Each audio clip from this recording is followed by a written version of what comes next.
উনি ব্রাহ্মণ্যবাদী মহিলা, উনি ব্রাহ্মণবাদীটাকে এখানে প্রতিষ্ঠিত করতে চাইছেন এবং সেটা প্রকাশ্যে দেশের মানুষ, রাজ্যের মানুষ বুঝতে পারছেন, আর দেশকে সর্বনাশের পথে ঠেলে দিয়েছে। আজকের যে বাচ্চাটা জন্মগ্রহণ করেছে 2.5 লক্ষ টাকা কম বেশি ঋণ নিয়ে আজকের সেই বাচ্চাটা জন্মগ্রহণ করেছে। 150 কোটি মানুষ আজকের 2 থেকে 2.5 লক্ষ টাকা ঋণ নিয়ে ভারতবাসী তোমরা ঘুরে বেড়াচ্ছ। কৈফিয়ত চাও এই সরকারের কাছে, কৈফিয়ত চান এই প্রধানমন্ত্রীর কাছে। এই সরকার, রাজ্য সরকার বলেছিলেন উনি 10,000 মাদ্রাসা দেবেন, উনি মিথ্যাচার করেছেন, মিথ্যা কথা বলেছেন। আপনারা কার পাশে থাকবেন, কাকে ভোট দেবেন, আপনারা বিবেচনা করুন। যে সরকার মিথ্যা কথা বলে, যে সরকারের কোনো শিল্প নেই, যে সরকারের কোনো চাকরি নেই, যে সরকার চাকরি কেড়ে নেয়, যে সরকার শিল্প এখান থেকে তেড়ে দেয়, সেই সরকারকে ভোট দেবেন না আগামী দিনে যারা আপনাদের নতুন করে মুখ যারা স্বপ্ন দেখাচ্ছে যে আপনাদের মানে উন্নয়ন করবে, তাদেরকে একবার সুযোগ দিন। এই সুযোগ দিলে আমার মনে হয় আগামী দিনে আমাদের সামনে ভালো দিন অপেক্ষা করছে। আমি মাওলানা আব্দুল আখিল মারুফ, আমি দায়িত্ব নিয়ে বলছি, বাংলাদেশে এই কর্মকাণ্ড যারা করেছেন মারাত্মক ভুল করেছেন, অপরাধ করেছেন, এই অপরাধ ক্ষমার অযোগ্য। এদেরকে দিবালোকে এদেরকে ফাঁসি দেওয়ার দাবি রাখছে। আপনার নিকাস্ত খৈভাজ, বদমাইশ, দেশদ্রোহী, আপনার দেশের কুলাঙ্গার, দেশের আপনারা কলঙ্ক, যে আপনারা একটা সুস্থ সুন্দর সমাজে ভারতবর্ষের 150 কোটি মানুষের মধ্যে যে ভ্রাতৃত্ব ভালোবাসাকে আপনি নষ্ট করে দিতে চাইছেন। আপনাদের গলায় দড়ি দিয়ে মারা উচিত। আপনাদের দিবালোকে মানুষকে আপনাদের মতন মানুষকে দিবালোকে ফাঁসি দেওয়া উচিত। আপনাদের মতন মানুষকে ফাঁসি দিলে আমার দেশ, আমার সমাজ, আমার দেশের মানুষ মনে হয় সুন্দর ভালো থাকবে, সুস্থ থাকবে, শান্তিতে থাকবে। আমি এই কথা আমি আপনাদের কাছে বললাম। একজন মুখ্যমন্ত্রী আজ ভারতবর্ষে, পশ্চিমবাংলায় আমরা এই বয়সে দেখেছি কোনো মুখ্যমন্ত্রী এইভাবে এককভাবে একটা সম্প্রদায়কে খুশি করার জন্য মন্দির করে দেয়নি। আজকের ইনি মন্দির করে দিয়েছেন। আমরা বিজেপিকে দোষ দিই, বিজেপির কাজ ছিল ওইটা, কিন্তু বিজেপির বকলম টিএমসির মুখ্যমন্ত্রী আজকের উনি সেই দীঘায় গিয়ে মন্দির করছেন। আমরা বাংলাদেশের দীপু দাসকে হত্যা করার কারণে আমরা খুব মর্মাহত এবং আমরা খুব দুঃখিত। আমরা ধিক্কার জানাই, আমরা নিন্দা জানাই। বাংলাদেশ সরকারের কাছে আমি মিডিয়ার মাধ্যমে অবিলম্বে দোষীদের গ্রেপ্তার করে তাদের কঠিন থেকে কঠিনতম শাস্তি দেওয়া হোক, তাদেরকে ফাঁসি দেওয়া হোক, দিবালোকে তাদের ফাঁসি দিয়ে দেশের সমাজের মানুষের দেখানো হোক, সে যেই হোক না কেন, হিন্দু হোক, মুসলমান হোক, শিখ, ইসাই, যে বা যারা এই কর্মকাণ্ডের সঙ্গে যুক্ত, অপরাধের সাথে যুক্ত, তাদেরকে আমি কঠিন থেকে কঠিনতম শাস্তির আমি ভারতবর্ষের তরফ থেকে বিশ্ব মানব কল্যাণ ইসলামিয়া ট্রাস্টের ন্যাশনাল জেনারেল সেক্রেটারি হিসাবে আমি এই দাবি রাখছি যে আজকের দীপু দাস একজনকে, কোরআন শরীফে বলা হয়েছে একজন নিরপরাধ মানুষকে যদি কেউ হত্যা করে গোটা পৃথিবীর মানুষের হত্যা করা সমান হবে। আর গোটা পৃথিবীর মানুষ যদি এই হত্যার বিরুদ্ধে আন্দোলন না করে, প্রতিবাদ না করে, তাহলে গোটা পৃথিবীর মানুষ এই হত্যা যিনি করেছেন, করে যে পাপী হয়েছেন, সমান পাপী গোটা দুনিয়ার মানুষ হবে। একটা মানুষকে যদি মৃত্যুর হাত থেকে একজন মানুষকে বাঁচিয়ে দিতে পারে, গোটা পৃথিবীর মানুষকে মৃত্যুর হাত থেকে বাঁচিয়ে দেওয়ার পুণ্য পাওয়া যায়, গোটা পৃথিবীর মানুষকে বাঁচিয়ে দেওয়ার সওয়াব পাওয়া যায়। তাই আমি কোরআন শরীফ এবং হাদিস শরীফকে সামনে রেখে আমি মাওলানা আব্দুল আখিল মারুফ, আমি দায়িত্ব নিয়ে বলছি, বাংলাদেশে এই কর্মকাণ্ড যারা করেছেন মারাত্মক ভুল করেছেন, অপরাধ করেছেন, এই অপরাধ ক্ষমার অযোগ্য। এদেরকে দিবালোকে এদেরকে ফাঁসি দেওয়ার দাবি রাখছে। কোরআন শরীফে নাকি লেখা আছে যে অমুসলিমদেরকে দেখলে মুসলমানরা ধরো, মারো, কাটো, নিধন করো। এটা সম্পূর্ণ 100% কেন 1000% মিথ্যা কথা। উনি মিথ্যার আশ্রয় নিয়েছেন এবং আমার মনে হয় এই ইলেকশনের আগে একটা উনি দাঙ্গা লাগিয়ে, অশান্তি লাগিয়ে হিন্দু মুসলমানের মধ্যে একটা বিভাজন তৈরি করতে চাইছেন।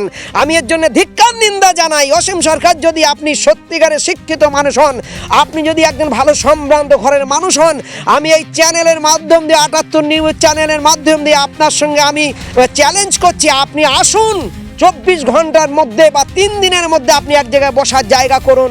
প্রশাসন থাকবে, আমার 10 জন, আপনার 10 জন থাকবে। কোরআন শরীফ খুলে আপনাকে প্রমাণ করিয়ে দেব।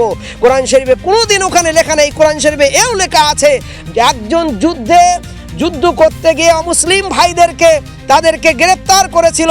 হযরত মুহাম্মদ সাল্লাল্লাহু আলাইহি ওয়াসাল্লাম বলেছিলেন ওদেরকে শিশুদের উপরে অত্যাচার করবে না, বিরুদ্ধদের উপরে অত্যাচার করবে না। আর যদি কোনো শিক্ষিত মানুষ থাকে 10 জনকে যদি শিক্ষার আলো দান করে তাকে মুক্ত করে দেয়া হবে। তাদেরকে পানি খাওয়া বন্ধ করেননি, তাদের আহার বন্ধ করেননি, তাদেরকে নির্মমভাবে কোনো অত্যাচার করেননি, তাদেরকে ক্ষমা করে দিয়েছিলেন। মূর্খের স্বর্গে বাস করছে, জাহেল কোথাকার। কোরআন শরীফ পড়তে জানো না, তুমি ভালো করে তাফসীর করতে জানো না, তুমি ভালো করে আমাদের ইসলামী বড় স্কলারের কাছে এসো, বসো, তুমি ভালো করে জানার চেষ্টা করো। তাহলে কোরআন শরীফে যদি মুসলমান ও মুসলিমকে নিধন করবে, হযরত মুহাম্মদ সাল্লাল্লাহু আলাইহি ওয়াসাল্লামকে কতল করতে আসলো, তিনি কেন ক্ষমা করে দিলেন? আর ক্ষমা করার দরুন তার আদর্শে উদ্বুদ্ধ হয়ে তার হাতে হাত দিয়ে কলমা শরীফ পড়ে মুসলমান হয়ে গেছে। আজকের কোরআন শরীফের বিরুদ্ধে যে মিথ্যা কথা আপনি প্রচার করছেন, আমি এই চ্যানেলের মাধ্যম দিয়ে হিন্দু মুসলমান শিখ ইসাই সর্বসম্প্রদায়ের আমি আব্বা মা ভাই বোনদেরকে বলবো, অসীম সরকারকে গ্রেপ্তার করুন। ও যেখানে আসবে ওকে আপনার করুন, ওকে ধরুন, ধরে ওকে আমাদেরকে খবর দিন, আমরা গিয়ে ওকে কৈফিয়ত চাইবো। কোথায় কোরআন শরীফে লেখা আছে? কোরআন শরীফে লেখা আছে লা ইকরাহা ফিদ্দিন, ধর্মের উপরে কোনো জবরদস্তি চলবে না। তাহলে কোরআন শরীফ কি বলে যে মুসলিমকে কতল করার কথা? লাকুম দীনুকুম ওয়ালিয়া দীন, তোমার ধর্ম তোমার কাছে, তার ধর্ম তার কাছে। আপনি যদি একজন ধার্মিক হন, আপনি আপনার ধর্মকে যদি শ্রদ্ধা সম্মান করেন, আপনি যদি আপনার গুরুজনকে যদি আপনি শ্রদ্ধা সম্মান করেন, আপনি আপনার ধর্মগ্রন্থকে যদি শ্রদ্ধা সম্মান করেন, অন্য ধর্মের ধর্মগ্রন্থকে, অন্য ধর্মের মানুষকে আপনি অসম্মানজনক কথা বলতে পারেন না। আপনার নিকাস্ত খৈভাজ, বদমাইশ, দেশদ্রোহী, আপনার দেশের কুলাঙ্গার, দেশের আপনারা কলঙ্ক, যে আপনারা একটা সুস্থ সুন্দর সমাজে ভারতবর্ষের 150 কোটি মানুষের মধ্যে যে ভ্রাতৃত্ব ভালোবাসাকে আপনি নষ্ট করে দিতে চাইছেন, আপনাদের গলায় দড়ি দিয়ে মারা উচিত। আপনাদের দিবালোকে মানুষকে আপনাদের মতন মানুষকে দিবালোকে ফাঁসি দেওয়া উচিত। আপনাদের মতন মানুষকে ফাঁসি দিলে আমার দেশ, আমার সমাজ, আমার দেশের মানুষ মনে হয় সুন্দর, ভালো থাকবে, সুস্থ থাকবে, শান্তিতে থাকবে। এই কথা আমি আপনাদের কাছে বললাম। আমার দেশের, আমার ভারতবর্ষের যারা সমাজসেবী, শিক্ষা দরদি, যারা কবি, সাহিত্যিক, গবেষক, লেখক, তারা আসুন, আমাদের সঙ্গে যোগাযোগ করুন। আমরা একসঙ্গে সবাই মিলে অন্যায়ের প্রতিবাদ করি, সবাই সুস্থ থাকি, ভালো থাকি, সুস্থ রাখি, ভালো রাখি। আমাদের ভারতবর্ষের সমাজটাকে আমরা ভালো রাখার চেষ্টা করি। এই পশ্চিমবঙ্গ সরকার, এই ভারত সরকার আজ পর্যন্ত কোনো এই রাজ্যের, এই দেশের কোনো উন্নয়ন করেনি, উনি কোনো বিকাশ করেননি। উনি না 1 লক্ষ বেকার ছেলে চাকরি দিতে পেরেছে, না কোনো শিল্প কারখানা করতে পেরেছে, না কোনো দেশের উন্নয়ন করেছে, দেশকে সর্বনাশের পথে ঠেলে দিয়েছে। আজকের যে বাচ্চাটা জন্মগ্রহণ করেছে, 2.5 লক্ষ টাকা কম বেশি ঋণ নিয়ে আজকের সেই বাচ্চাটা জন্মগ্রহণ করেছে। 150 কোটি মানুষ আজকের 2 থেকে 2.5 লক্ষ টাকা ঋণ নিয়ে ভারতবাসী তোমরা ঘুরে বেড়াচ্ছ। কৈফিয়ত চাও এই সরকারের কাছে, কৈফিয়ত চান এই প্রধানমন্ত্রীর কাছে। এই সরকার, রাজ্য সরকার বলেছিলেন উনি 10,000 মাদ্রাসা দেবেন, উনি মিথ্যাচার করেছেন, মিথ্যা কথা বলেছেন। আপনারা কার পাশে থাকবেন, কাকে ভোট দেবেন? আপনারা বিবেচনা করুন। যে সরকার মিথ্যা কথা বলে, যে সরকারের কোনো শিল্প নেই, যে সরকারের কোনো চাকরি নেই, যে সরকার চাকরি কেড়ে নেয়, যে সরকার শিল্প এখান থেকে তেড়ে দেয়, সেই সরকারকে ভোট দেবেন না আগামী দিনে যারা আপনাদের নতুন করে মুখ যারা স্বপ্ন দেখাচ্ছে যে আপনাদের উন্নয়ন করবে, তাদেরকে একবার সুযোগ দিন। এই সুযোগ দিলে আমার মনে হয় আগামী দিনে আমাদের সামনে ভালো দিন অপেক্ষা করছে। আমি একজন সমাজসেবী হিসাবে সন্দেশখালী নলকোড়া কাজীপাড়া থেকে বিশ্ব মানব কল্যাণ ইসলামী আর্টের সম্পাদক, যে আপনারা বিবেচনা করুন, বিচার করুন, চিন্তা করুন কাকে আপনি ভোট দেবেন। আপনার ভোট নিয়ে, আপনার এই ভোটের শক্তি পেয়ে এই গদি দখল করে আপনার বুকে ছুরি মারবে না তো আগামী দিন আরো ভয়ঙ্কর দিন সামনে অপেক্ষা করছে না তো? এই চিন্তা করা আমি শুভবুদ্ধি সম্পন্ন মানুষের কাছে এই ভাবনার দাবি রেখে আমি সকলের কাছে, প্রকল্প এতদিন উনি কোথায় করেননি কেন? এখন তো সামনে ভোট আর 2 থেকে 3 মাস পরে, তাহলে প্রকল্প যেটা করছেন এটা বাস্তবায়ন করবেন কবে? একটা প্রকল্প বাস্তবায়ন করতে গেলে 2 থেকে 3 বছর সময় লাগে, তাহলে কবে করবেন? বহু প্রকল্প তো উনি করেছেন।